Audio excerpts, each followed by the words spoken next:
9 ans de vie nomade, passionnée par le voyage. Une femme forte, pleine d'énergie, une Wonder Woman totalement coupée de son corps et de ses émotions. J'accueille aujourd'hui Myriam, qui est passée de la femme qui ne ressent absolument rien à une femme pleine de sensibilité et de couleurs qui s'est reconnectée à son féminin. Dans l'épisode, je mentionne à plusieurs reprises le témoignage de Myriam. Sache que tu peux retrouver son témoignage de l'aménorrhée et de la boulimie dans la playlist Nos cycles, un témoignage qui vient parfaitement compléter la conversation du jour. Tu retrouveras le lien de cet épisode Nos cycles dans la barre de description de l'épisode que tu es en train d'écouter en ce moment.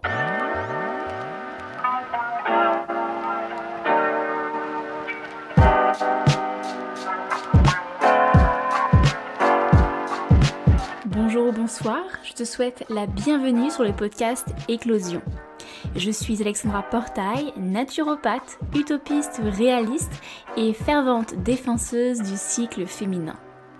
Éclosion, c'est des conseils, des partages, des discussions, mais surtout un endroit où on se retrouve, toi et moi, et parfois avec mon invité, pour un moment en douceur et en toute authenticité. Je te souhaite une très belle écoute.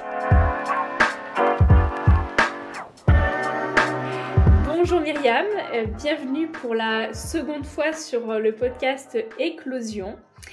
Déjà, je te remercie de m'accorder pour une deuxième fois ce temps, puisque pour les personnes qui n'ont pas encore écouté, tu as déjà partagé précédemment et plus particulièrement un épisode de Nos cycles sur la période, donc sur la playlist pardon, Nos cycles, un épisode dans lequel tu nous partages avec vraiment plein d'authenticité ta période d'aménorrhée dont tu as souffert pendant plusieurs temps. Et aujourd'hui, j'aimerais que l'on parle avec toi, que l'on discute ensemble entre filles d'un sujet que tu as mentionné aussi dans l'épisode que tu as enregistré toute seule sur la playlist Nos cycles.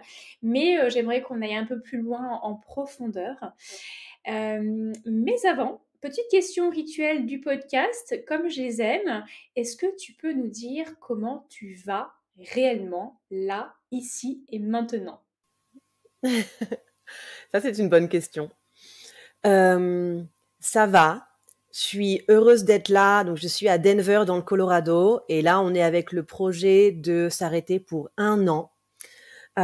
C'est énorme. Pour moi, ça fait 9 ans que je suis nomade. En 9 ans, je me suis arrêtée une fois 9 mois et une fois 7 mois. Donc là, c'est un gros pas. Et du coup, là, on est en recherche d'appart, enfin de petite maison, on espérait. Donc c'est un peu de stress quand même, mais c'est très excitant parce que c'est complètement un nouveau chapitre dans ma vie. Enfin moi là, acheter des meubles, ça m'est jamais arrivé, j'ai l'impression, tu vois. Je sais plus ce que c'est que de vivre quelque part. Donc c'est excitant, mais c'est un peu stressant quand même. Voilà, c'est comment je me sens en ce moment. Qu'est-ce qui est stressant? Est-ce que tu crains de te sentir un petit peu pieds et poings liés et emprisonné, de perdre de ta liberté? Est-ce que c'est ça qui te stresse un petit peu? Ou c'est autre chose? Non, parce que je pense que après tellement d'années à être nomade, je sais que c'est vraiment le moment que je me pose pour pouvoir focus dans mes projets. Parce que le voyage et le vagabondage, c'est génial, mais du coup, c'est très compliqué d'avoir une routine et de pouvoir vraiment focus pour des projets. Donc, je sais que c'est le moment. Non, c'est juste, en fait, je suis tellement en dehors de ma zone de confort, quoi. C'est-à-dire que visiter des appartes, avoir à montrer des fiches de paye qu'on n'a pas en plus, parce que ce soit mon mec ou moi, on a des boulots très alternatifs, donc on n'a pas de fiches de paye. Donc c'est juste tous ces petits détails, tu vois, où je suis là, oh putain, mais renvoyez-moi faire le tour du monde en stop, et je m'en sortirais beaucoup mieux que de trouver un appart. Voilà, je suis juste très en dehors de ma zone de confort, quoi. Mais c'est cool, hein, c'est comme ça qu'on grandit et qu'on évolue. Et donc ça fait 9 mois que tu vagabondes. Est-ce que tu peux nous dire quel âge tu as là en ce moment? On est en octobre 2022. Oui, ça fait 9 ans que je suis nomade. Pardon, Donc, 9 ans, oui, j'ai dit oui. 9 mois, non, c'est 9 ans que je voulais dire. Pas de souci. Donc j'ai 33 ans. Voilà, j'ai 33 ans. Et donc, ça fait 9 ans que j'ai cette vie nomade, parce que ça fait 9 ans que je fais la saison de la weed en Californie. Donc, je travaille 2 mois très intenses et je fais mon cash pour l'année, quoi. Après, voilà, en étant nomade, donc j'ai pas de loyer à payer. Enfin, mes premières années, en plus, je voyageais toute seule, donc c'était beaucoup de stops, beaucoup de couchsurfing. Donc voilà, je pouvais étirer l'argent sur de nombreux mois parce que j'étais très très très minimaliste. Et donc ce besoin aujourd'hui de t'enraciner un peu plus, il est alimenté par, des projets qui nécessitent un peu plus de stabilité, c'est ça? C'est ça, tout à fait. Ben, donc l'année dernière, on s'est posé 2 mois et 2 mois, donc ça m'a permis de créer mon site internet et j'ai aussi commencé un podcast, Croquer la vie.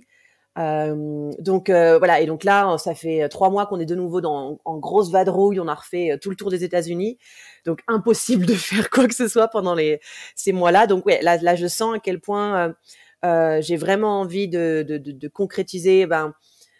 On- en fait, passer plus de temps pour mon projet avec mon site internet, c'est de commencer des coachings. Mon projet avec le podcast, c'est que je pense que j'ai appris beaucoup de choses. Croquer la vie, il y a le côté avec tous mes voyages, mais bien évidemment, il y a mon expérience de boulimie, hein, qui m'a fait, me sortir de la boulimie m'a appris tellement. Donc voilà, c'est des choses où j'aimerais passer plus de temps pour pouvoir le communiquer à plus de monde. Voilà, donc je sais que et puis je pense que le couple aussi maintenant ça fait 5 ans qu'on est en couple, ça a été moi j'ai été célibataire toute ma vie et j'adorais ça et vraiment je pensais que que je finirais ma vie célibataire avec des amants ici ou là, mais c'est tout quoi, je voyais pas comment est-ce que je pouvais accepter de partager mon pouvoir de décision et je l'ai fait et du coup maintenant je pense que l'espèce de grande aventurière, cette vision que j'avais de la femme indépendante et tout ça, en fait, elle est balancée maintenant par l'idée que bah ouais, mais en fait non, la femme indépendante est super forte, elle peut aussi avoir un cocon, elle peut aussi se poser, elle peut aussi avoir besoin de soutien. Et donc je pense que c'est un peu là où je suis. J'ai commencé même à avoir envie d'être mère. Alors ça c'est la putain de surprise du siècle, quoi. Franchement. Mais ouais, là, donc ouais, les choses évoluent, hein, on grandit. Ouais, bah, justement, ouais, c'est un peu alors je dis pas que c'est, une fin en soi de ressentir cette envie d'être maman parce que même moi, c'est quelque chose que je ne ressens pas forcément tout de suite en tout cas. Mais néanmoins, connaissant très légèrement ton histoire, parce qu'on a déjà un petit peu échangé ensemble dans voilà, pour la préparation aussi de l'épisode que tu as déjà, réalisé sur la liste No Cycle. Tu as parlé de boulimie, tu as parlé aussi du fait que tu as été très longtemps complètement déconnecté de ton féminin en fait, hein, et donc là, cette sensation d'éventuellement ressentir le besoin d'être maman, donc en tout cas l'envie d'être maman, ça montre bien que tu te reconnectes de jour en jour toujours un petit peu plus de ta féminité. Alors, sans plus attendre, on va rentrer dans le vif du sujet. Donc, tu nous as rappelé là que tu as souffert de boulimie. Donc, tu as souffert, je fais un très très rapide résumé de ce que tu as déjà partagé précédemment, mais donc tu as souffert d'aménorrhée, donc d'absence de menstruation durant ta période de boulimie. Et malgré ta guérison de la boulimie, ta période d'aménorrhée a continué, c'est poursuit en fait. Alors, c'est un peu l'inverse, en fait. C'est-à-dire que mes règles sont revenues alors que j'étais encore boulimique. Et c'est là où, voilà, mon aménorrhée s'est arrêtée avant ma boulimie. Et voilà. Et du coup, ce qui est intéressant, c'est que elle s'est arrêtée au moment où j'ai décidé de m'installer avec mon mec.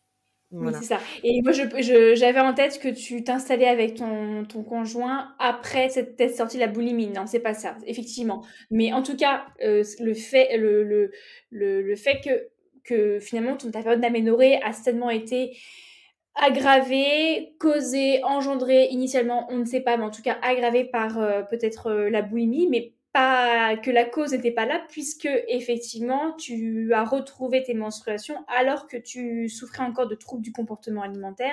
Et il y a eu un autre élément déclencheur qui a été de te reconnecter à ton féminin et surtout de te retrouver à deux.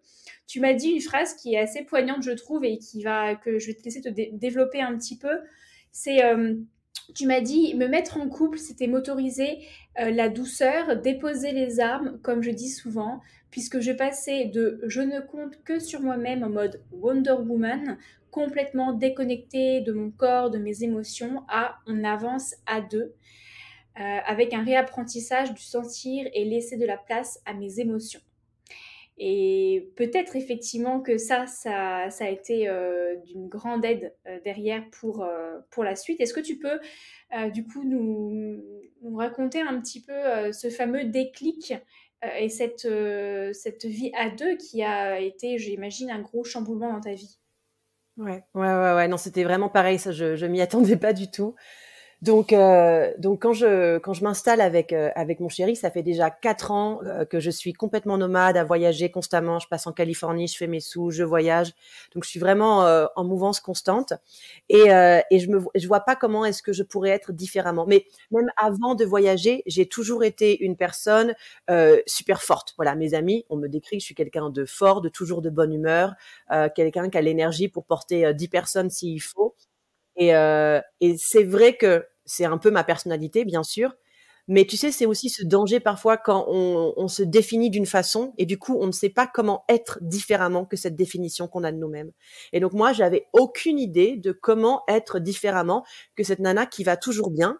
Et d'ailleurs, je ne me rendais pas compte qu'il y avait un problème en fait. Je me rendais pas compte que c'est pas très normal d'aller toujours bien en fait, que normalement il y a des émotions qui sont censées passer par là. Donc moi, en fait, c'est grâce à un atelier de développement, de communication non violente. Un jour, avec un atelier de communication non violente, je me suis rendu compte que je ne sentais rien. Parce que tu sais, en communication non violente, à cette étape, donc tu regardes la situation sans jugement, puis tu laisses aller ton jugement sur la situation, et puis tu dois décrire tes sensations physiques. Et là, moi, j'étais décrire mes sensations physiques, mais de quoi tu parles? Vraiment, j'étais complètement buggée. Et là, mon pote, il me dit, tu vois, le cœur qui bat plus vite, la respiration qui est saccadée, enfin, tu vois, ce genre de truc. Et moi, j'ai là, aucune idée de quoi tu parles.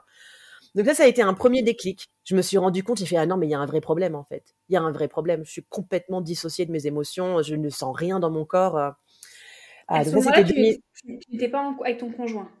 Non, absolument non, je l'avais même pas encore rencontré. C'était 2014, je partais pour mon premier voyage. Je partais en Inde pour mon premier voyage en sac à dos avec vraiment cette grande idée de je vais partir toute seule avec mon sac et je vais me sortir de la boulimie.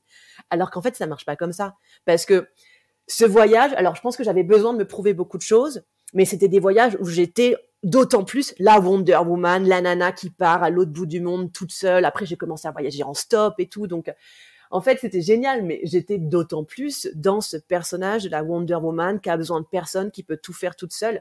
Et donc, du coup, ma boulimie avait clairement ralenti comparé à mes années à Paris où c'était de l'anarchie. Mais c'était quand même là, quoi. Et en fait, c'est vrai. Alors, le déclic avec mon conjoint, on s'est retrouvés à voyager tous les deux. Donc, c'était la première fois que j'acceptais de voyager avec quelqu'un. J'ai fait, allez, pourquoi pas. Lui, c'est mon amant californien. Ça faisait 3 ans qu'on se connaissait déjà, que je passais en Californie. Je le voyais une fois par an. Donc j'ai fait bon, allez, il est cool, on va aller voyager ensemble. Et on a fait une semaine de silence. Moi, c'était ma 2e semaine de silence de ma vie, donc dès le début, j'étais vraiment bien, quoi, parce que c'est compliqué la semaine de silence. Mais là, c'était la 2e fois, donc je savais ce qu'allait se passer, on va dire. Et donc j'ai été trop bien, et j'ai eu l'illumination. No kidding. Ben ça, j'en parle dans un de mes podcasts. Je sais pas si c'est ma glande pinéale qui s'est activée à force de tellement de méditation et de ce que tu veux, mais j'ai eu l'illumination. Je me suis dit, ce mec-là, je le suis. Je sais pas ce qui se passe, je sais pas ce qu'on fait, mais je le suis. Et donc, quand je suis sortie du monastère, on a eu une petite discussion et je lui ai dit, écoute, la prochaine saison de la weed, je viens et je vais rester. Et je pense qu'on devrait vivre ensemble. Comme ça. Ah Et oui. il m'a regardé. Alors, mais alors, je savais qu'il m'aimait beaucoup aussi. Voilà. Que cette situation de la Frenchie qui passe une fois par an, ça lui allait, mais je pense que quand même, ça lui aurait plu qu'on ait une vraie relation. Donc, et il m'a dit, ben, carrément. Et voilà. Et donc, du coup, j'ai débarqué avec un visa touriste aux États-Unis 5 mois plus tard, et je suis restée 2 ans sans papier. Et c'est là que, donc, dès que je me suis installée avec lui, au moment où j'ai vidé mon sac à dos qui était ma maison depuis 4 ans et demi, quand j'ai vidé mon sac à dos dans ces tiroirs, quelques jours après, j'avais mes règles. Et qu'ils sont restés. Parce que d'ailleurs, c'est ça qui est drôle. Pendant les 2 mois où on a voyagé ensemble en Thaïlande, j'ai eu mes règles aussi. Pendant 2 mois, je suis là, mais what the fuck, c'est quoi ce truc? Mais après la Thaïlande, lui est retourné aux États-Unis et moi, je continuais un autre voyage. Donc, j'avais juste eu 2 mois de règles comme ça, un peu au hasard. Donc, j'avais pas fait le lien, tu vois. Et c'est après, quand je me suis installée chez lui, que mes règles sont revenues, j'ai fait, ah oui, non, mais c'est vraiment ça. C'est vraiment ça, ce mec, c'est ce dont mon corps a besoin. Mon corps, là, il me dit, mais suis-le, tu vois. Et donc, Excuse-moi, vas-y, je te laisse terminer, excuse-moi. juste, voilà, non, je vais juste finir. Donc ça, j'avais encore, donc ça, c'était la fin de 2017. Donc j'avais encore des problèmes de boulimie. Et ma boulimie s'est arrêtée janvier 2020. Voilà, plus ou moins d'un coup, mais même s'il y avait eu un très très long process, mais ouais, 2 ans plus tard, ma boulimie s'est arrêtée. Ouais. Enfin, je m'en suis sortie, quoi. Je vois deux symboliques dans ton retour de cycle.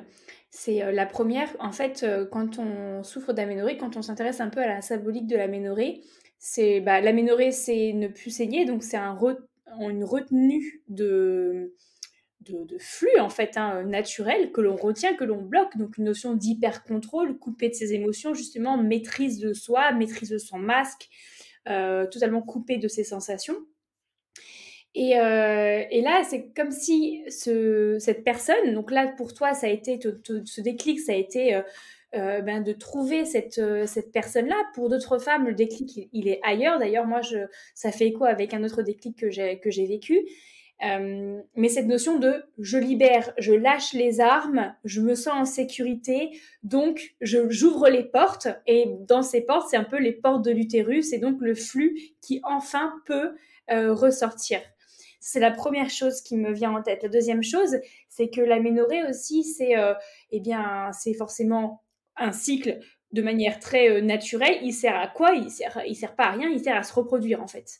Donc c'est comme si d'avoir trouvé cette personne-là, toi, comme tu l'as ressenti, tu te dis mais je sais pas ce qui se passe, mais lui, il faut que je suive, c'est bon, il faut que je suive. C'est un peu comme si ton cerveau, il s'était dit, ok, c'est peut-être avec cette personne-là que tu vas pouvoir éventuellement, on va dire, te reproduire. Et donc, encore une fois, il t'a donné les armes et les outils pour pouvoir le faire. Et donc, ton cycle est revenu pour éventuellement, derrière, créer plus de choses avec ce deuxième être qui a rejoint ta vie. Donc, c'est assez fort, je trouve, comme symbolique. Et ça montre à quel point on a beau maîtriser plein de choses et dans les épisodes de nos cycles, c'est très important parce que toutes les histoires qui sont racontées, on voit qu'il y a plein de types d'aménorrhées, aussi nombreuses que les personnalités des femmes qui en souffrent. Et puis après, les protocoles, les outils, les choses qui sont mises en place, il y a effectivement des choses très physiologiques, nutritionnelles, etc. Mais il y a aussi un autre aspect qui est très émotionnel et lui, il est très fluctuant et très spécifique à chacune des personnes. On vit toutes en fait une sorte de déclic quand on fait quand je prends un peu de recul et que je m'intéresse à l'histoire de chacune des femmes qui a retrouvé son cycle, généralement il y a toujours un déclic émotionnel derrière qui est à chaque fois très individuel et spécifique. Et je pense que c'est important parce que parfois il y a beaucoup de femmes qui mettent beaucoup de choses en application, très protocolées. Elles maîtrisent tout, mais elles sont encore dans la maîtrise. Bah Et oui. il manque et pourtant elles continuent à souffrir d'aménorrhée parce que parfois c'est bien, c'est la première partie de la recette, mais derrière il manque l'ingrédient qui fait le lien et qui fait finalement tout, l'épice qui manque au plat pour que le plat il soit différent d'un autre plat. Et bon, c'est une petite comparaison que je fais pour donner un peu d'image, mais c'est ça en fait. Et il n'est pas facile à trouver cet équilibre parce que, enfin, ce déclic parce que en fait, il se maîtrise pas lui, contrairement à plein de choses qui se maîtrisent. Ça arrive et comme ça en fait. Je pense que c'est ça. Moi, le truc, c'est que ça m'a montré à quel point notre corps est complexe et la façon dont nos émotions jouent sur notre corps physique et le corps physique joue sur nos émotions et nos énergies. Moi, je suis très inspirée par la médecine orientale, tout ce qui est médecine chinoise, Ayurveda, tout ça. Et je trouve qu'ils ont une compréhension du corps bien plus complexe que notre médecine occidentale. Et parce que c'est ça, en fait, c'est-à-dire qu'il y a tellement de choses que notre mental ne contrôle pas, et du coup essayer il y a plein de choses où essayer de s'en sortir avec le mental, ça a pas marché parce que justement le problème il est ce mental, il est cette façon dont on se voit et dont on contrôle et tout ça. Moi tu vois, quand j'ai fait ma première semaine de silence, ça a été vraiment un truc fort. J'ai failli partir parce que c'est assez violent. Mais c'est vrai que parce que tu as ce truc où plus tu veux méditer, moins tu médites. Et c'est très frustrant. Et c'est très frustrant, surtout quand tu es une personne comme moi, très dans l'action, très dans, il y a un problème, j'ai une solution, bim, bam, boum. Et là, ça marche pas du tout comme ça, la méditation, tu vois. Donc, ça a été une très chouette expérience. Je pense que j'en suis vraiment sortie avec une compréhension de moi-même un peu différente.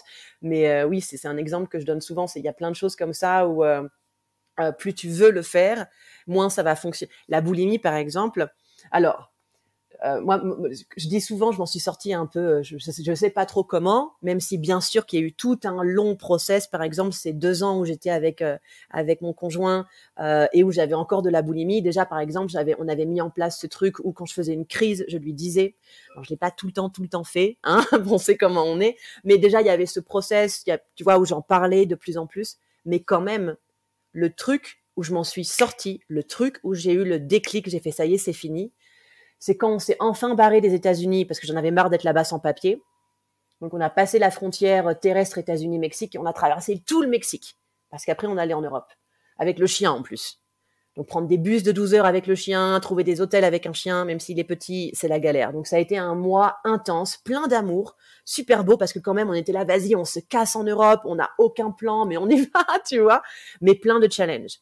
Et en fait, à la fin de ce mois, donc on était à Cancun, on allait prendre l'avion pour aller en Europe. Donc on allait arriver chez ma mère au bout d'un moment. Donc je me visualise vomir chez ma mère comme toujours. Et là, je dis mais attends, mais c'est quand la dernière fois que j'ai vomi? Et je me dis mais attends, mais c'est quand la dernière fois que j'y ai pensé? Et j'ai su. J'ai su, c'était fini. Et en fait, c'est juste ça, c'est que pendant ce mois, il a été si intense, j'ai pas eu le temps d'y penser. Et en fait, c'est ça un peu parfois le problème avec les addictions, les TCA, mais n'importe quelle addiction, c'est que on en fait ce truc énorme, tabou, terrible, et donc ça crée en fait dans notre matière grise les chemins neuronaux de plus en plus profonds qu'on est boulimique, et c'est comme ça. Et même si on veut, en fait, c'est vraiment un truc très complexe. C'est-à-dire que bien sûr qu'il faut mettre en place des choses parce que voilà, il y a un problème, il faut le regarder en face, mais souvent l'élément clé à la fin, c'est quelque chose qu'on contrôle pas. C'est un moment où on lâche prise. Moi, c'est vraiment ce que ça m'a appris, me sortir de la boulimie, c'est le lâcher prise. En fait, la problématique, c'est qu'après tant d'années, on s'identifie totalement à la maladie. On est la maladie et donc on ne peut pas imaginer être autre chose et quelqu'un d'autre que par cette maladie-là. Et c'est ça qui rend difficile la guérison, c'est parce que finalement, si on n'est pas ça, on est quoi? Et ne pas savoir qui on est, ça fait encore plus peur que de se dire: «Je suis boulimique, je suis anorexique, je suis,» mais même: «Je suis atteinte de cancer». C'est le cas pour toutes les pathologies. Au bout d'un moment, on s'y identifie et ça devient notre identité. Hem et c'est encore plus dur derrière de s'en détacher. Et toi donc, est-ce que tu pourrais, enfin, qu'est-ce qu'est-ce qui fait qu'aujourd'hui, tu penses être totalement sortie de est-ce que tu penses d'ailleurs être totalement sortie de la boulimie? Petit intermède musical pour te rappeler que ce podcast, réalisé sur mon temps libre, est et restera gratuit, indépendant et sans publicité, sauf la mienne. Alors n'hésite pas à le partager autour de toi en le dorant de 5 étoiles sur Apple Podcasts ou Spotify. Tu peux aussi le soutenir pour la somme d'une infusion sur mon compte Tipeee. Merci à toi et je t'invite à reprendre le fil de notre discussion. Ouais, ouais, ouais. Parce que quand même, je précise pour la vérité, vérité vraie. Donc après ce moment où j'ai eu le clic à la fin de traversée du Mexique, je pense que sur l'année qui a suivi, ou peut-être les 6-7 mois qu'on suivi, j'ai dû vomir, pas faire une crise, mais j'ai dû vomir peut-être 6 fois, quoi. Tu vois, il y a eu des petits moments où c'est revenu, mais je savais que c'était genre que l'onde, tu vois, l'écho de la fin.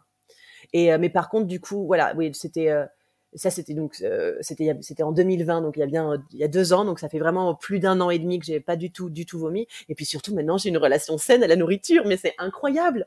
Mais c'est incroyable. Je mange ce que je veux, je mange que quand j'ai faim, quand j'ai plus faim, je le sais. Euh, Mon corps me dit, tu vois, alors bien sûr que j'aime toujours les fruits, je mange plus de viande et ce genre de trucs, mais tu vois, hier on est allé dans un restaurant italien, j'ai mangé un plat de pâtes trop bonne et tout, j'étais là putain, mais moi j'y pense parfois, je me dis mais c'est fou c'est fou que j'ai passé 12 ans à être incapable de vraiment savourer la nourriture. Mais mon mec, c'est un foodie aussi. Il aime beaucoup, beaucoup, beaucoup la bonne bouffe. Donc ça a été un peu la réconciliation aussi. Et donc, tu n'as aucune pensée négative, de culpabilité vis-à-vis de ce que tu manges, quelle que soit la chose que tu manges.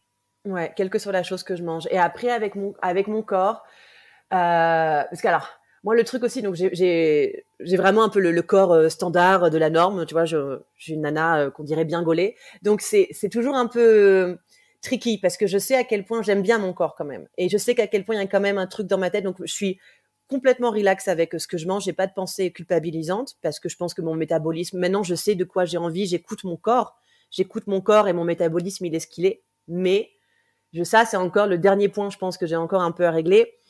Je l'aime bien quand même, mon corps. C'est-à-dire que ça me ferait chier si j'avais quelques kilos en plus. Donc ça, c'est le dernier point sur lequel je sais que j'ai encore à travailler. Mais par contre, du coup, ouais, non, je mange ce que je veux et ouais, non, il n'y a plus de culpabilité. Parce que je vois qu'en fait, mon corps bouge pas. Je vois qu'en fait, si je m'écoute, ben, mon poids, il est stable, quoi. Ok. Donc, malgré tout, si jamais cette relation complètement relaxe avec l'alimentation devait t'amener une modification corporelle, là, ça reste la grosse inconnue du moment. Tu ne sais pas comment tu Absolument. réagirais concrètement. C'est ça. Oui, ben, la grossophobie est une réalité dans notre société, hein, et c'est bien de s'en rendre compte. Voilà, moi, c'est ça, j'en suis à ce niveau-là. Je pense que je m'en rends compte, mais il y a encore un peu de boulot à faire, quoi. Bah, moi, je pense que ça restera toujours un terrain. Alors, c'est pas du tout fataliste et pessimiste hein, comme message, mais c'est réaliste, je pense. Ça restera toujours un terrain un petit peu fragile, comme une plaie qui est certes guérie, mais légèrement rosée, tu sais, et un peu plus sensible au passage d'un chiffon doux qu'une autre partie du corps qui est complètement, voilà, qui est sans plaie. Et je pense que c'est le cas pour tout type de troubles du comportement alimentaire qui ont été suscités par de l'hypercontrôle, etc. Et l'hypercontrôle de son corps et l'image du corps qui reste quand même quelque chose de très importante. La différence, c'est que quand on se dit guéri, on a cette conscience et ce recul qui nous permet de nous dire ok, attends, c'est complètement ridicule de se gâcher la vie pour une histoire d'image, je vaux bien plus que ça, je ne suis plus la maladie, elle n'est pas je serai plus forte qu'elle. Donc il y a ce détachement de la maladie et cette prise de conscience qui fait que on est beaucoup plus vigilante. Néanmoins, même moi, hein, je m'inclus dans la chose, hein, et pourtant ça fait aussi quelques années que je me dis sortie de l'anorexie. Pour autant, le regard sur le corps, j'ai beau me dire que j'en ai absolument rien à faire, si je suis complètement honnête, j'en ai pas rien à faire non plus. Enfin, je le regarde mon corps en fait. Et à partir du moment où on a un regard posé sur son corps, on a forcément une sensibilité à ce à quoi il ressemble en fait à l'instant T et l'inconnu de à quoi il ressemblera demain. Et le corps, il évoluera, même chose avec l'âge, en fait, hein, sans parler de poids. L'âge fait que notre corps ne sera plus jamais identique à ce qu'il a été.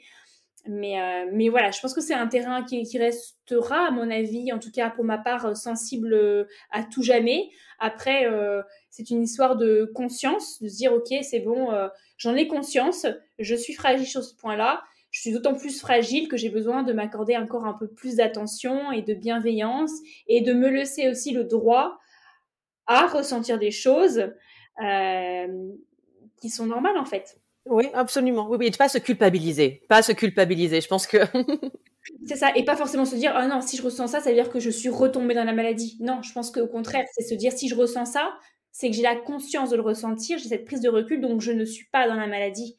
Je suis encore plus forte qu'elle, mais attention, je sais qu'elle n'est pas très loin et qu'elle me regarde. » Oui. Ouais. Mais ouais, moi, c'est pour en revenir à la connexion aux émotions, enfin, ça, c'est pareil aussi. Quand maintenant, tu vois, donc, les émotions positives, enfin, agréables, on va dire. Donc, tu vas pleurer de joie, pleurer de beauté, pleurer devant un paysage, quoi, pleurer d'amour. Le truc de la maternité, c'est vraiment ça en ce moment, c'est qu'il y a eu plusieurs fois où l'idée d'avoir cet être à protéger, cet être de moi, et j'ai senti l'émotion venir. Je dis là, mais d'où ça vient, quoi? Mais bref, hein, pleurer d'amour, pleurer de beauté, ça m'était jamais arrivé avant et c'est tellement beau que du coup, quand je ressens aussi les émotions pas agréables que je ne ressentais pas avant, la colère, la tristesse, du coup maintenant aussi j'ai les sautes d'émotion, sautes d'humeur, pardon. Saute d'humeur. J'ai les sautes d'humeur parce que vu que j'avais pas de règles, moi j'avais aucune saute d'humeur, je savais pas du tout ce que c'était. Oh putain, maintenant je connais, tu vois. Donc tout ça, même si c'est moins agréable, quand même, à chaque fois je me dis mais Myriam, savoure quoi, savoure. Pendant 20 ans, t'as rien senti. Savoure, c'est ça être vivante quoi. Et c'est vrai que du coup, je pense que c'est ce qui m'aide à être plutôt bien avec mes émotions parce que je dis souvent, en fait c'est presque comme si j'avais entendu parler des émotions. Parce qu'en plus j'ai une maman très hippie et tout, donc très développement perso, donc j'ai entendu pendant des années et des années comment il fallait embrasser ses émotions, tu vois, ne pas essayer de les repousser et tout. Enfin, moi ça me semblait une très jolie théorie, mais je comprenais pas du tout de quoi on parlait puisque je ne ressentais rien. Et donc, le jour où j'ai fini par commencer à sentir des émotions, j'ai fait « Oh my God, c'est ça, tu vois, c'est ça ». Donc, je savais, on va dire, c'est presque comme si je savais comment faire. Je me souviens, les premières fois, tu vois, une genre sensation bizarre dans mon corps et tout, j'ai envie de faire la gueule, je me dis « Qu'est-ce qui se passe ?» Et là, je me dis oh, « Putain, une émotion, c'est ça qui est en train de se passer, tu vois, c'est ça, merde !» Donc, et du coup, j'ai vraiment pris l'habitude dès le début, ok, alors c'est quoi? Est-ce que c'est de la tristesse? Est-ce que c'est de la colère? Est-ce que je suis frustrée? Et vraiment prendre le temps à chaque fois au lieu de partir dans ma tête oh c'est à cause de ceci, c'est à cause de cela, c'est à cause non, juste dans le corps, comment je le sens, qu'est-ce que ça fait dans mon ventre, dans mon torse, dans mon cœur, et vraiment plus de connecter aux sensations physiques. Et moi je pense que c'est vraiment un des meilleurs moyens pour réussir à bien processer ces émotions désagréables, c'est sensation physique. Reste sur la sensation physique, ne pars pas dans ta tête qui va expliquer que c'est à cause de ceci, à cause de cela, parce qu'on a plein d'émotions, c'est notre cycle hormonal, ou dans mes croyances à moi, les vies passées. Hein, on est aussi connecté à bien plus loin dans notre lignée et on peut se taper des émotions qui n'ont pas de raison dans notre présent. Et moi, je pense que c'est un peu un des problèmes, c'est que quand on a une émotion, notre mental, il dit, il y a une raison. Il y a une raison. Donc, du coup, on va chercher et ça peut nourrir l'émotion, enfin le sentiment du coup pendant très très très très très longtemps, bien plus longtemps que l'émotion qui est normalement juste un cocktail chimique. Hein, l'émotion, c'est assez rapide. Normalement, c'est 2-3 minutes de chimie dans ton corps et après c'est que ton mental qui continue à faire tourner la machine, quoi. Donc pour moi, revenir au corps, aux sensations du corps, pas forcément essayer de comprendre, ça aide à l'émotion, elle passe beaucoup plus vite. Ouais, parce que sinon, encore une fois, on se remet dans le mental et c'est encore notre cerveau et notre tête qui va repartir dans les ruminations et encore une fois, du coup, si on est trop dans la tête, on n'est plus assez dans le corps et on bloque l'émotion. Elle se bloque, elle n'est plus vécue. Mais c'est important, effectivement, c'est important ce que tu dis parce que, en fait, c'est presque trop facile maintenant de vouloir analyser tout. C'est un peu une porte de sortie trop, trop simple et en même temps, on est tellement appelé à ça. On est dans une société où on a besoin de tout comprendre, de tout savoir sur tout, de tout comprendre, de tout analyser pour tout optimiser. En fait, c'est ça, c'est toute cette notion de la productivité, mieux faire les choses, plus faire de choses, toujours mieux comprendre, toujours plus comprendre, toujours aller plus vite. Mais au bout d'un moment, en fait, ce qu'on a vraiment besoin de comprendre, de pourquoi là on est en colère, il y a des choses des fois qui sont chroniques. Au bout d'un moment, si on veut s'en détacher, effectivement, c'est intéressant de comprendre. Et je vais pas me le cacher. Moi, étant naturopathe, c'est mon objectif et le but ultime de ma pratique, c'est de comprendre les causes des symptômes. Donc, il y a quand même l'analyse et la compréhension derrière. Mais on parle de choses qui sont potentiellement chroniques. Au bout d'un moment, une émotion, comme tu dis, c'est un messager chimique qui vient et qui a besoin juste de passer, en fait. Il faut que ça passe. Et des fois, il n'y a pas besoin de forcément comprendre pourquoi là, ça passe tout de suite maintenant, en tout cas. Juste, voilà, ça, on laisse Absolument. passer et voilà. Oui. Je précise ça souvent, c'est-à-dire que bien sûr qu'il y a des émotions, des situations dont on a besoin de parler, d'analyser et de comprendre. Mais clairement, moi, surtout en fait, maintenant, je suis vraiment aussi beaucoup plus. Je connais bien mon cycle, donc je connais bien aussi comment ça fonctionne, et du coup, je suis beaucoup plus gentille avec moi. Voilà, quand je vois que ça va bientôt être mes règles, tu vois. En plus, je le sens maintenant aussi quand j'ovule. Donc voilà, il y a des moments où je sais que là, mes émotions, elles vont partir un peu en couille. Donc il y a peut-être des trucs où j'ai pas forcément besoin d'essayer d'expliquer, quoi. Et voilà, parce que je le sens que c'est ouais, que c'est juste c'est mon cycle ou ce que tu veux, mais que je sens que ça a pas vraiment de sens en fait. Je vois que mon mental, il a envie de trouver des raisons, mais qu'en fait, si je me pose, si je respire un peu, je suis là, mais en fait non. En fait, non, il n'y a pas vraiment de raison de mettre un drama ici. C'est juste, c'est très simple. C'est juste mon corps qui m'envoie un shoot hormonal. Enfin voilà, en tout cas, ouais, on va dire une certaine chimie. Et donc, respire, reste dans moi. En plus, du coup, ben, je suis quelqu'un de très sociable, mais du coup, enfin naturellement, quand je sens cette émotion venir, je vais me mettre dans mon coin. Je sais que là, je veux parler à personne, je veux voir personne. Et quand ce sera passé, je me sentirai mieux. Enfin, je pourrais aller chercher un câlin, voilà. Mais là, pour le moment, j'ai même pas envie d'un câlin, même pas tu me touches. Mais en fait, c'est ça parce que j'ai beaucoup de femmes qui me disent: «Alors, c'est normal que pendant ma phase menstruelle, je sois, ronchon, en colère et cetera et que mon mari ou mon conjoint me dise: "Oh là là, tu vas avoir tes règles, tu es vraiment désagréable"?» Et donc à cette question, je réponds: «Oui et non, en fait». C'est pas le fait qu'on s'apprête à saigner qui nous rend, qui nous fait enfin, qui fait qu'on est une mauvaise personne, qu'on est, en colère, triste et cetera. Non, ça, ces comportements qu'on peut avoir de manière un peu plus excessive pendant cette période-là, en tout cas, on nous fait le ressentir, c'est parce qu'on se suradapte. C'est-à-dire qu'on n'arrive pas à écouter vraiment nos fluctuations d'émotions qui sont en lien avec les fluctuations hormonales et dans ce cas précis, la chute des hormones qui induit derrière la sécrétion de l'endomètre et donc les menstruations. Et cette chute hormonale, effectivement, elle nous amène à un besoin d'introspection, de plus de solitude. On peut très bien être une personne sociable et pleine de joie et d'engouement. Néanmoins, cette chute hormonale qui est très physiologique, elle nous amène à ce besoin d'introspection, d'être tranquille, tout seul, calme, avec des choses routinières, sans réflexion derrière, etc. Sauf que si jamais on ne s'autorise pas à s'écouter, à écouter ce besoin du corps, et bien forcément, ça veut dire quoi? Ça veut dire qu'on est dans l'adaptation, voire la suradaptation. On continue à vivre une vie comme avant, mais avec un état physique et émotionnel qui est lui différent à l'instant T. Et c'est ça, ce décalage entre ce que l'on est à l'instant T et ce que l'on fait réellement pour convenir à tout le monde, qui fait que finalement, on est en colère, on n'est pas bien dans nos baskets, etc. En fait, c'est qu'une conséquence qui montre qu'on s'est suradapté. Et effectivement, cette période menstruelle, elle est absolument incroyable. Et moi, maintenant que j'ai aussi retrouvé un cycle, je me dis, mais c'est à chaque fois une aubaine, parce que je me dis, bah, c'est enfin le moment où je vais vraiment prendre soin de moi, je vais vraiment dire à tout le monde, laissez-moi tranquille. Et si je m'autorise à ça, enfin, si je m'autorise à faire ça, je sais que 5 jours plus tard, je vais naturellement être beaucoup plus joviale dans l'extériorisation, etc., quoi. Parce que je me serais vraiment autorisée en amont et pendant la phase menstruelle ce retour au calme dont j'avais besoin.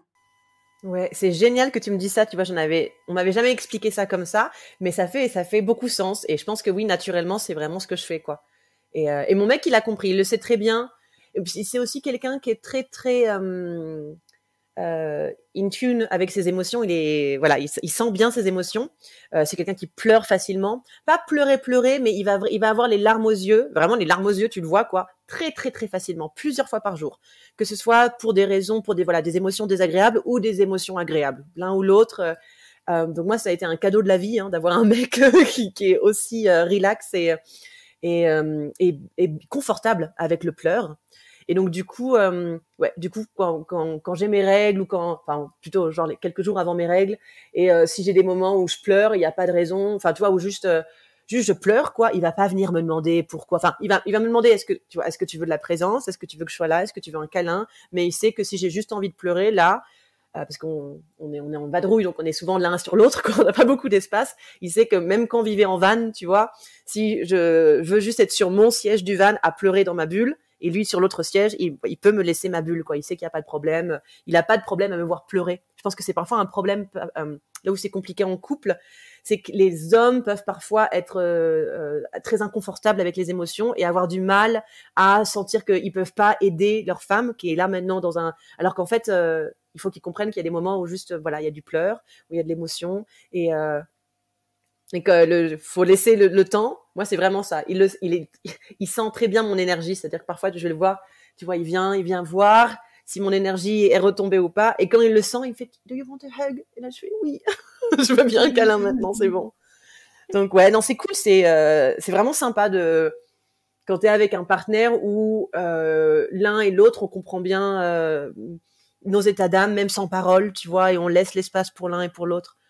Parce que les mecs, ils ont peut-être pas de cycle hormonal, mais bon, ils ont leur moment quand même, quoi. Moi, il y a des moments où je vois que là, il est stressé. Voilà, donc c'est important que ce soit pas l'un qui fait plus l'effort que l'autre, parce que c'est là où ça peut devenir toxique. Mais quand c'est une balance, ça se fait naturellement, tu vois.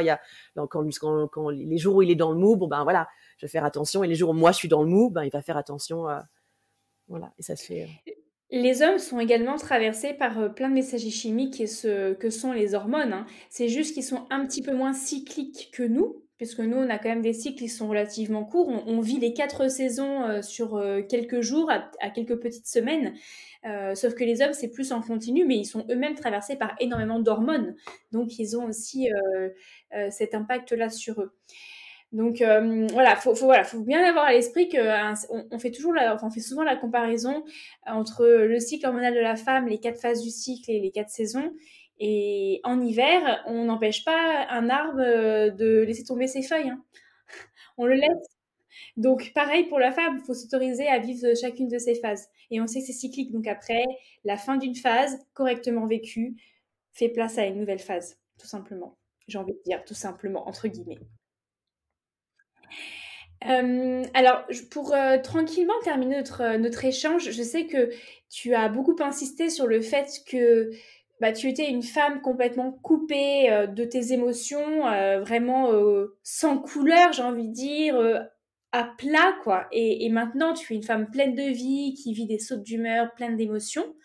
Tu t'es complètement, ce que tu dis en général, reconnectée à ton féminin, comme tu l'as mentionné dans ton témoignage. Euh, Comment aujourd'hui concrètement, en fait, tu honores ton corps de femme? Alors ça aussi, ça a été une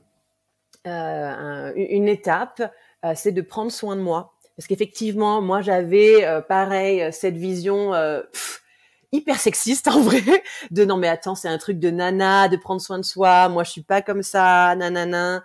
Donc moi, j'ai toute ma vie d'adulte, avant de me mettre avec mon mec lui prend bien plus soin de son corps que moi. Donc, j'avais jamais eu d'après-shampoing et jamais eu de lotion pour le corps. Là, franchement, rien à foutre. J'ai un gel douche, un shampoing, basta. Et un crayon noir pour les yeux. C'était mon truc. Avec beaucoup de jugement des autres femmes, d'ailleurs, hein, évidemment. Maintenant, je le vois. Et en fait, non, mon chéri, il a des merveilleuses boucles, donc il met du conditioner, L'après-shampoing. pas de l'après-shampoing. Ouais, voilà, mais celui que tu laisses. Voilà. Donc il met de l'après-shampoing, enfin il met des trucs sur ses cheveux. Il a aussi évidemment la meilleure, enfin il aime bien les lotions pour le corps de qualité et tout. Et il m'a dit un jour, mais c'est pas superficiel de s'occuper de ton corps, enfin c'est ton vaisseau pour toute une vie quoi. T'as envie qu'il continue en bonne santé quand même, tu vois, que je sais pas, c'est pas superficiel. Et en fait, je pense que j'avais besoin que ce soit un mec qui me dise, et un mec masculin quoi, qui me dise mais c'est pas superficiel meuf, c'est normal. Parce que j'étais tellement formatée par notre putain de société que mais c'est un truc de nana de prendre soin de soi et c'est forcément superficiel et c'est, tu vois, que ouais, non, avant non, mais je pense que ça va aussi avec j'avais une très forte confiance en moi, mais j'avais pas tellement d'amour de moi. J'aimais la Wonder Woman que j'arrivais à montrer au monde, mais le moi derrière, je sais pas tellement qui j'étais, et puis j'aimais pas ça. Je pouvais aimer que l'image que j'arrivais à donner, très forte et bien maîtrisée. Donc maintenant, voilà. Alors j'aime pas trop les produits de beauté par contre, c'est pas trop mon truc, mais j'aime bien faire des masques maison. Donc là, je me suis même acheté de l'huile de ricin pour que mes cheveux prennent en force. Donc voilà, je me fais des masques à l'huile, jaune d'œuf, huile d'olive, voilà, je mets des trucs comme ça sur mes cheveux. Et j'aime bien aussi me faire des masques pour le visage, pareil, que maison. Donc je fais yogourt, café, ou banane turmeric. Enfin voilà, toi, je me suis trouvé des petites recettes sur Google et donc ça m'amuse. Et du coup aussi, j'ai quand même une routine physique avec j'ai ma petite routine de yoga que je fais pas tous les jours, surtout quand on est en mouvance comme ça. Là, ça va faire du bien de se poser. J'ai envie d'avoir une routine, j'ai envie de pouvoir mettre en place des choses que je fais tous les jours, tu vois. Et ouais, méditer, yoga, c'est clairement c'est deux choses que j'aime bien garder, ouais. Et c'est du self love, c'est sûr. Ça fait vraiment beaucoup de bien. Et là, je me dis, du fait qu'on va pouvoir s'arrêter un peu, j'aimerais bien reprendre des cours de danse. La danse, c'est le grand fil rouge de ma vie. Et voilà, j'ai envie de m'y remettre. Et puis, je pense que j'ai envie de créer des connexions aussi. Parce qu'on est on est tous les deux tout le temps ensemble. Donc, quand on va vadrouille, on voit des copains autour. Mais là, je pense qu'il est temps de créer de nouveaux cercles d'amis aussi, voilà, d'ouvrir un vrai nouveau chapitre, hein. C'est vraiment là ce qui se passe. Donc c'est excitant. Et ouais, c'est je pense que c'est aussi une des façons sur lesquelles je prends soin de moi. Voilà. Ça passe pas que par le corps. Non, non, non, non, non, non. Et puis j'ai aussi, tu vois, je vais peut-être terminer là-dessus sur la reconnexion au féminin. Donc j'ai fait partie maintenant d'un groupe de femmes depuis un petit moment et en fait, au long du process, j'ai, on va dire, un vieux trauma qui m'est revenu, un trauma sexuel, quelque chose que j'avais complètement oublié. Et je pense que ça, en fait, ça m'est revenu parce que c'est des vieux écrits de vieux de 12 ans qui sont revenus, un copain de quand j'étais ado qui a retrouvé ça chez ses parents, enfin un truc incroyable, où je parle de l'abus sexuel dedans. Et, euh, et je me dis, et donc ces écrits qui réapparaissent 12 ans plus tard, au moment où je commence à être dans un groupe de femmes, je pense qu'en fait, c'est aussi lié. Je pense que c'est moi participer à ce groupe de femmes et les écouter parler de leurs expériences, de leur trauma, de leurs blessures, et de les voir tellement fortes en même temps, tellement, tellement fortes.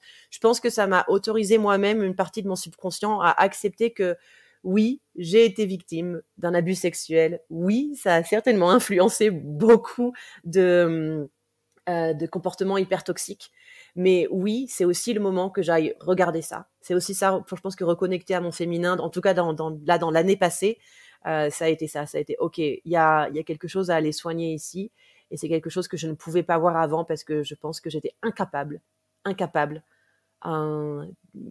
sais pas, peut-être de voir ces blessures que j'ai pas voulu regarder pendant, tu vois, de me rendre compte que putain, j'ai été tellement dure avec moi, j'ai été tellement, ouais, dure. J'en ai oublié ce qui s'est passé, tu vois, pour pas avoir à affronter les émotions qui allaient avec. C'est ça, je pense que ce genre d'amnésie, amnésie traumatique, c'est parce qu'on peut pas, on veut plus gérer les émotions qui vont avec. Et donc là, maintenant, bah ça y est, je pense que je suis capable, je peux. Allez, on va aller bosser là-dessus, quoi. Ouais, ça fait partie du deuil au final aussi de certaines parties de sa vie, hein. L'amnésie traumatique, c'est le cerveau qui chante une partie qui est trop compliquée à vivre en fait, et analyser, à comprendre, et du coup il le passe à l'oubliette. Pour autant, ça crée des blocages derrière, quand même. Oui, bah ma boulimie, je pense que, enfin, je disais souvent ma boulimie est sûrement très connectée à mes excès sexuels depuis que moi j'ai comme ma vie sexuelle a commencé sur les chapeaux de roue. J'ai vraiment dès 14 ans, j'étais là mais je vais tous vous niquer, je les emmerde, je fais ce que je veux. Donc j'ai vraiment eu une vie sexuelle très bizarre et excessive hyper jeune. Euh, et donc je me disais, j'ai toujours dit que c'était très en lien avec ma boulimie, tu vois, mes désordres alimentaires vont aller sûrement avec tous mes désordres sexuels. Mais là maintenant, je vois que bien avant ça, il y a eu un truc à la base en fait. Donc ouais, il y avait un truc à la base. Maintenant, je me dis ah oui, mais c'est peut-être pour ça que je suis partie en live à la fin du collège, quoi, tu vois. Il y a peut-être un truc qui s'était passé avant. Voilà. Alors on arrive tranquillement à la fin de l'épisode. Merci encore une fois, Myriam, d'avoir partagé un gros moment de ta vie et toutes tes prises de conscience. Je t'ai posé les questions, mais là j'aimerais que ce soit toi qui termine l'épisode. Est-ce que tu as une question que tu aimerais poser à nos auditrices qui nous ont écoutées jusqu'à cette minute et seconde? Eh ben, je leur demanderai une question ou peut-être d'imaginer où ils ou elles seraient dans leur vie, dans leur projet, euh, si s'ils arrivaient à enlever les croyances limitantes, les choses les petites voix dans la tête qui disent ah non ça c'est pas possible, non ça c'est pas possible. Et voilà, et juste d'imaginer où comment serait la vie sans ces petites voix qui nous disent que c'est pas possible, alors qu'au fond, très au fond dans notre cœur, on sent que c'est possible. Et est-ce que tu aurais une astuce pour essayer d'imaginer ça? Est-ce que ça peut passer par l'écrit, par le dessin? Est-ce que ça doit rester dans le mental? Tu aurais un Alors, conseil moi, par rapport à ça? j'aime beaucoup l'écrit. J'aime beaucoup l'écrit. Ah ben, écoute, moi, j'ai écrit un livre d'ailleurs, et mon livre, c'est mon avatar, Solar Rose. Donc, elle part voyager parce qu'elle a une amnésie. Je ne savais pas d'ailleurs que j'avais une amnésie quand j'ai écrit ça à propos d'elle. C'est très drôle. Mais bref. Donc, mon avatar, elle part voyager parce qu'elle a oublié toute son histoire, toute sa vie. Elle sait pas qui elle est. Elle a aucune idée de ce qui s'est passé. Elle s'est juste réveillée dans une maison bizarre. Bref. Donc, elle part voyager pour retrouver son histoire. Et moi, je suis partie voyager pour me sortir de mes troubles du comportement alimentaire, pour trouver une solution à ma boulimie. Donc, le travail de l'avatar a été tellement, tellement, tellement thérapeutique. Solar Rose, je lui ai fait vivre des choses dans son monde à elle, mais inspiré de ce que je vivais moi. Et ça a été vraiment, vraiment, vraiment thérapeutique. Et donc, voilà, peut-être que je peux conseiller ça pour les gens. D'ailleurs, je commence à animer des ateliers d'écriture thérapeutique sur le thème de l'avatar, d'ailleurs, via Zoom. Faut que je communique dessus, mais ça va se faire. C'est-à-dire, tu crées ton avatar. Donc, tu vraiment prends un temps d'abord pour bien le décrire, son apparence physique, sa personnalité, qu'est-ce qu'il ou elle aime faire.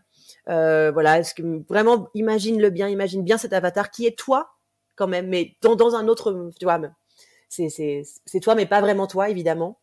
Tu peux aussi prendre un bon temps pour imaginer son monde. C'est bien de vraiment mettre en place dans quelle sorte d'univers tu as envie de faire évoluer ton avatar. Est-ce que ça se passe dans le passé, dans le futur, dans un autre monde, dans un autre pays? Mets bien tout ça en place. Pose-le bien à l'écrit. Et là, après, une fois que tu as vraiment bien l'idée, tu visualises bien le monde dans lequel tu vas faire évoluer ton avatar et lui-même, enfin la caractère, la personnalité de ton avatar, là, tu peux commencer à t'amuser. Écris une petite scène, juste... et en fait, c'est parce que là, le côté, l'aspect créatif du fait que tu écris, mais t'es pas juste en train de faire un travail de journaling, tu vois, t'es pas juste en train de réfléchir sur toi-même. Tu t'amuses à inventer des choses pour ce personnage. Donc, t'es vraiment dans l'imagination, mais t'es connecté à ta vie, à tes ressentis, à tes émotions, parce que c'est ce que tu utilises en matière première pour créer les petites scènes de sa vie. Et ça peut être hyper fort. Bah, écoute, tu me diras quand est-ce que tu lances tes ateliers parce que moi, ça m'intéresse fortement. Donc, Ça marche, bon, bien nickel. être l'une des participantes pardon, de ton prochain atelier. Cool, parfait. Merci. Est-ce que tu as des liens particuliers que tu souhaites que je partage, que l'on partage maintenant, si on veut te retrouver justement, faire connaissance avec toi, découvrir, tu as parlé de ton livre Solar Rose, tes ateliers d'écriture, voilà. Est-ce que tu as où est-ce qu'on peut te retrouver en fait? Ouais. Eh ben, donc oui, j'ai la page Instagram de mon podcast Croquer la vie. Donc je te l'enverrai, c'est Croquer la vie, tout attaché, mais avec les tirés du bas devant et derrière. Donc Croquer la vie, entouré des tirés du bas. Donc ça, c'est la page de mon podcast. Donc là, je suis un peu en stand-by, mais je vais recommencer le podcast dès qu'on sera bien stabilisé. Donc sur cette page, je vais communiquer sur les ateliers d'écriture qui vont arriver et tout ça. Donc voilà, vous aurez mes actus. Et si tu veux, je t'enverrai le lien Fnac pour acheter mon livre. Parce que oui, j'ai pas précisé. Donc il y a la fiction de Solar Rose et dans ce tome 1, la fiction est intercalée avec mes journaux de boulimie. Donc peut-être que les gens de ton podcast seront intéressés parce que oui, au bout d'un moment, en fait, c'est juste j'avais ces journaux que j'avais écrits en voyage, tu vois, donc je pars en Inde avec ce grand truc de je vais me sortir de la boulimie et ça ne fonctionne pas et après je voyage l'Amérique latine. Bon bref, donc il y a mes journaux de voyage où je parle de mon problème de boulimie et comment j'essaye de m'en sortir durant le voyage qui sont mis en parallèle avec le voyage de Solar Rose. Voilà, donc ce tome 1, je te mettrai le lien. Il est en e-book ou en version papier. Mais la version papier, il faut la commander et après tu le reçois à la Fnac ou chez toi. D'accord, ok. Moi, je mettrai tous ces liens en description de l'épisode pour les personnes que ça intéresse. Eh bien, merci beaucoup Myriam. Je te souhaite une très très belle continuation dans tes beaux projets, dans ta création de petites routines à Denver. Ce sera Denver du coup ton lieu de stabilisation. Oui. Ok. C'est ça, ouais. Profite bien et puis peut-être à très vite lors d'un prochain atelier. Ouais, carrément. Merci beaucoup pour l'invitation Alexandra et je te souhaite plein de belles choses aussi. À bientôt.